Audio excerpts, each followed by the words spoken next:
செய்யுள் விகாரம் மொத்தம் 9 வகைப்படும். அவற்றுள் வலித்தல், மெலித்தல், நீட்டல், குறுக்கல், விரித்தல், தொகுத்தல் என 6ம், குறை சொற்கள் 3மாக மொத்தம் 9 செய்யுள் விகாரம் இடம்பெற்றிருக்கிறது. இதில் முதலாவதாக செய்யுள் விகாரம் என்பது செய்யுளில் அடி, தொடை, ஓசை நோக்கி அமையும் மாறுபாடுகளே செய்யுள் விகாரம் எனப்படும். இது செய்யுளுக்கு மட்டுமே பொருந்தி வரும். இவ்விகாரத்தை தான் நம்ம 9ஆக பிரிக்கின்றோம். அடுத்து குறை சொற்கள் என்பது செய்யுள்களில் சொற்கள் முழுமையாக நில்லாமல் அசை, சீர், தலைகளுக்காக குறைந்து நிற்பவற்றை நாம் குறை சொற்கள் என்று குறிப்பிடுகின்றோம். எனவே 6 + 3 மொத்தம் 9 செய்யுள் விகாரங்கள் இடம்பெற்றிருக்கின்றன. அவற்றை ஒவ்வொன்றாக பார்ப்போம். முதலாவதாக வலித்தல் விகாரம். மெல்லின எழுத்து வல்லின எழுத்தாக மாறுவதற்கு வலித்தல் விகாரம் என்று பெயர். எடுத்துக்காட்டு, குறுந்தாள் பூதம் என்ற சொல்லில் இந்த் என்கிற மெல்லின எழுத்தானது குருத்தாள் பூதம் என்று வல்லெழுத்தாக மாறுவது வலித்தல் விகாரம். 2 மெலித்தல் விகாரம் என்பது வல்லின எழுத்துக்கள் மெல்லினமாக மாறுதல்.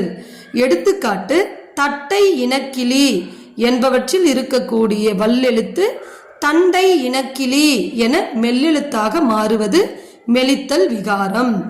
நீட்டல் விகாரம் குறில் எழுத்து நெடிலாக மாறுவது. எடுத்துக்காட்டு, பொத்தரார் புல்லறிவினார் என்று குறிலாக வரவேண்டியது போத்தரார் புல்லறிவினார் என்று நெடிலாக மாறுவது நீட்டல் விகாரம்.